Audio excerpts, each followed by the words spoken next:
Good morning बच्चों, कैसे हैं आप सब लोग। होप सो स्वस्थ होंगे। तो चलिए जी, जो स्टैटिस्टिक्स ऑनर सेमेस्टर 1 का जो हमारा कोर्स चल रहा है, the paper is descriptive statistics. आज मैं उसकी नई क्लास आप लोगों के साथ डिस्कस करने वाला हूं। Today my topic is harmonic mean. ठीक है बेटा। तो पिछली क्लासेस में मैंने बहुत सारी चीजें आपके साथ डिस्कस की है कि सेंट्रल वैल्यू क्या होता है या एवरेज क्या होता है। तो अब तक हम एवरेज को कैलकुलेट करने के लिए दो मेथड्स का हम यूज कर चुके हैं। One is arithmetic mean, another is geometric mean. Now we discuss today harmonic mean, right. तो without wasting the time, let us start the harmonic mean. So today my topic is harmonic mean.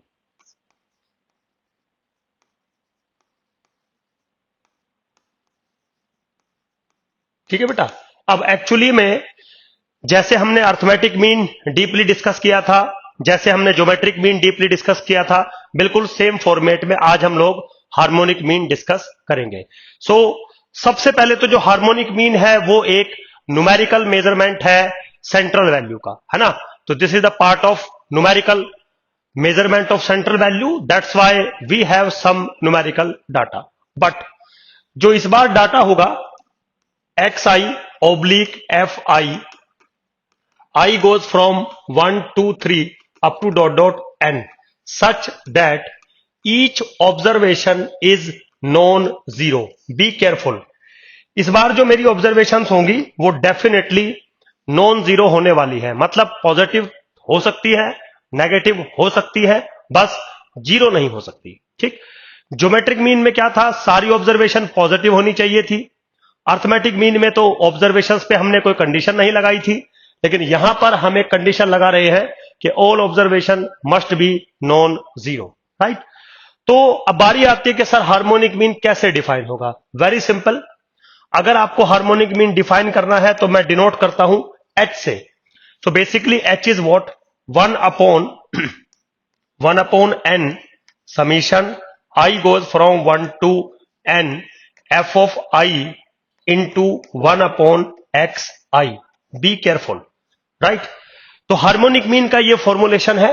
Harmonic mean को हम read कैसे करते हैं। Basically harmonic mean H is nothing but the reciprocal of the arithmetic mean of the reciprocal of the observations. Means अगर आपको किसी data का harmonic mean निकालना है तो सबसे पहले आप ऑब्जर्वेशंस को रेसिप्रोकल करिए। रेसिप्रोकल करिए मतलब 1 अपॉन एक्स आई आप करिए। अब क्योंकि मेरी अजम्पशन है कि कोई भी ऑब्जर्वेशन जीरो नहीं है, तो 1 upon x I is a well defined real number. Reciprocal करने से कभी भी फ्रीक्वेंसी चेंज नहीं होती।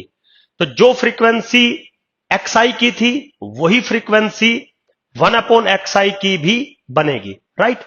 अब वो कह रहा है कि अब आप इन ऑब्जर्वेशंस का अर्थमेटिक मीन निकाल दीजिए। तो इन ऑब्जर्वेशंस का अर्थमेटिक मीन कैसे निकालेंगे, 1 upon N summation I goes from 1 to N F of I into 1 upon x i. ठीक है। अब वो कह रहा है कि फिर इसका रेसिप्रोकल कर दीजिए। इसका रेसिप्रोकल मतलब 1 अपॉन क्या मिलेगा, हार्मोनिक मीन। ये आपके सामने है। तो वेरी सिंपल। सबसे पहले हम ये देख रहे हैं कि हार्मोनिक मीन सिर्फ और सिर्फ पॉजिटिव ऑब्जर्वेशंस का हम लोग या नॉन जीरो ऑब्जर्वेशंस का हम लोग कैलकुलेट करते हैं। पॉजिटिव भी हो सकती है और नेगेटिव भी हो सकती है। How we define like this. तो मेरे बच्चों ये जो फॉर्मूला है, एज यूजुअल जो मैं बात करता हूं कि ये फॉर्मूला तब है जब आपका डाटा डिस्क्रीट विद फ्रीक्वेंसी हो। डिस्क्रीट विदाउट फ्रीक्वेंसी करना है तो फ्रीक्वेंसी आप हटा दीजिएगा। बट अगर आपका डाटा कंटिन्यूअस इंटरवल क्लास के फॉर्मेट का है तो आपको मिड वैल्यू लेकर आपको एक्सआई की वैल्यू वेल डिफाइंड करनी होगी। उसके बाद आप हार्मोनिक मीन का ये फॉर्मूला लगा सकते हैं। चलिए जी, तो ये तो बात हुई मेरे बच्चों फॉर्मूले से रिलेटेड। अब हम वही सब दो तीन बातें करेंगे। एक तो इसकी क्या क्या प्रॉपर्टीज हो सकती है, इसकी मेरिट्स क्या हो सकती है और इसकी डीमेरिट क्या हो सकती है और इसके यूजेस क्या हो सकते हैं। तो सबसे पहले अगर हम इसकी प्रॉपर्टीज की बात करें, अगर हम हार्मोनिक मीन की प्रॉपर्टीज की बात करें तो वेरी सिंपल। यहां पर भी सिर्फ एक ही प्रॉपर्टी वैलिड रहती है, that is mathematical treatment property.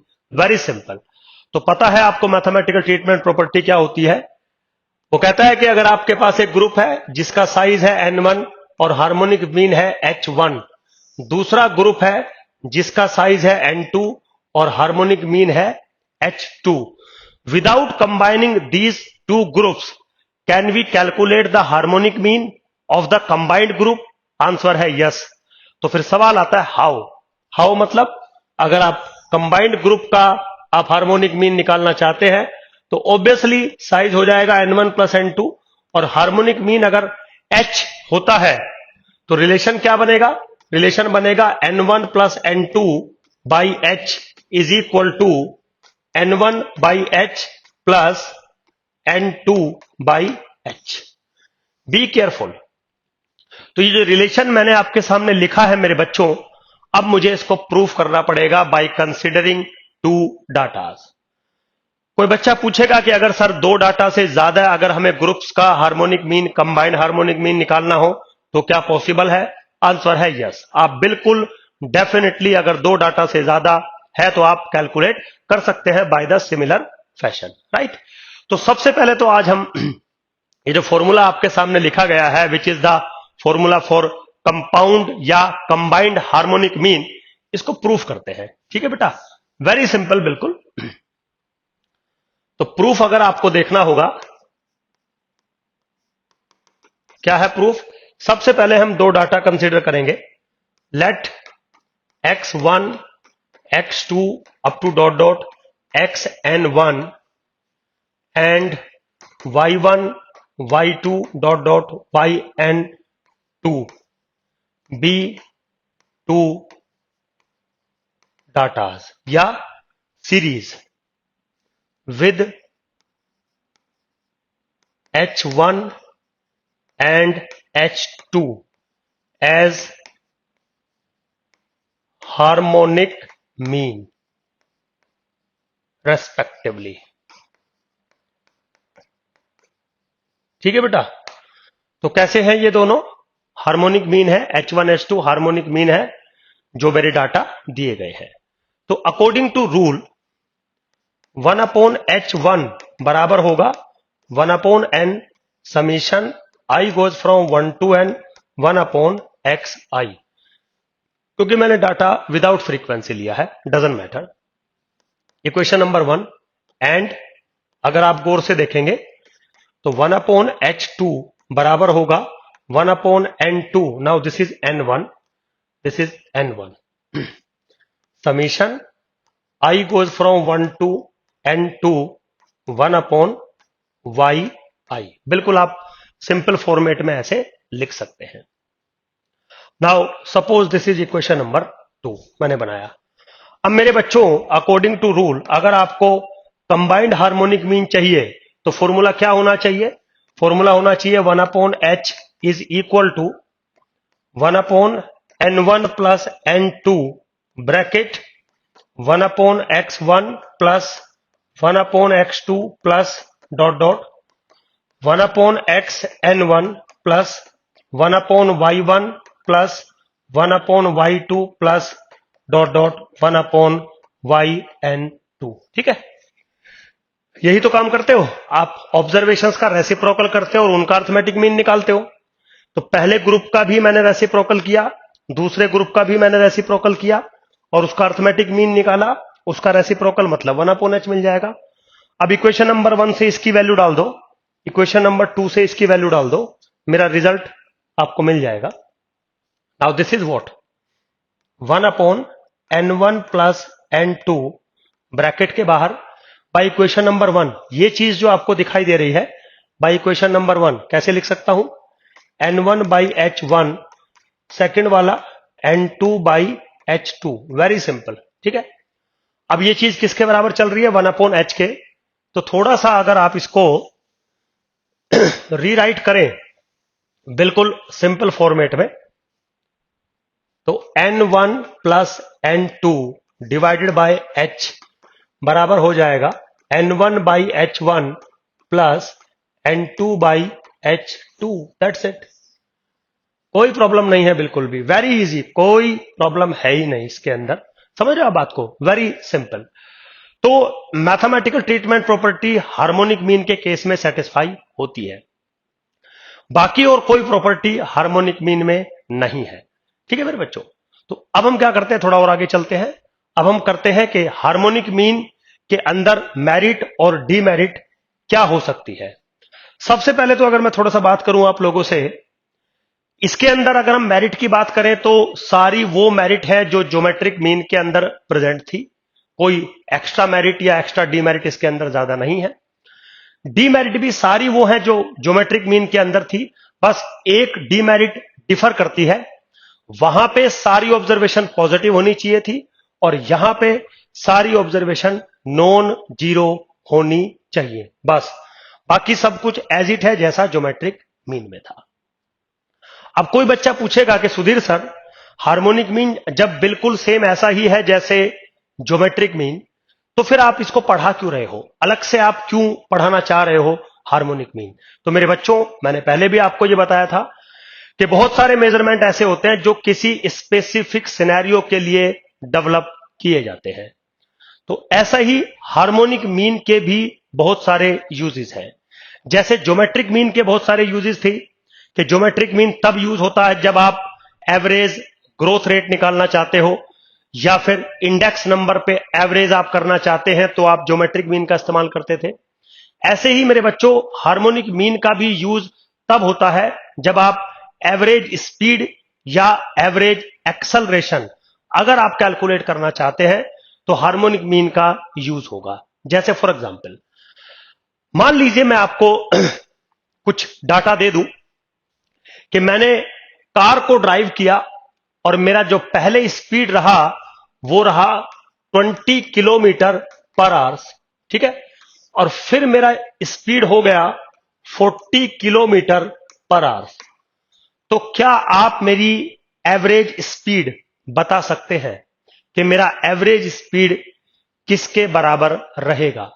तो ज्यादातर बच्चे क्या करेंगे, सर पहले आपका 20 स्पीड था, फिर आपका 40 स्पीड हो गया, एवरेज चाहिए, तो 20 plus 40 60 divided by 2 30 kilometre per hour आपका एवरेज स्पीड हो गया, जबकि यह आंसर गलत है। उसका रीजन यह है कि हो सकता है मैंने जब 20 किलोमीटर पर आवर की मैंने स्पीड चलाई तो मैंने ट्रेवल सिर्फ 1 किलोमीटर तक किया हो, और जब मैंने 40 किलोमीटर पर आवर के स्पीड चलाई तो मैंने 100 किलोमीटर तक ट्रेवल किया हो। तो जो एवरेज स्पीड बनेगी वो सिर्फ 20 और 40 के बेसिस पर नहीं बनेगी, वहां पे यह भी देखना पड़ेगा कि जो आपने ट्रेवल किया है वो किस स्पीड के अंदर कितने किलोमीटर तक आपने ट्रेवल किया है। तो यहां पर जो यूनिट ऑफ मेजरमेंट है आपकी जो ऑब्जर्वेशंस का, वो है किलोमीटर पर आवर्स, और चेंज किस में हो रहा है, हमें वेरिएबल कौन दिखाई दे रहा है, kilometre, which is in the numerator part, which is in the numerator part.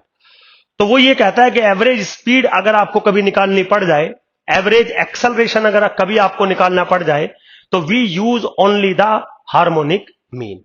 इसका एक थोड़ा सा मैं आपको एक टॉप लेवल का एक बार बताता हूं।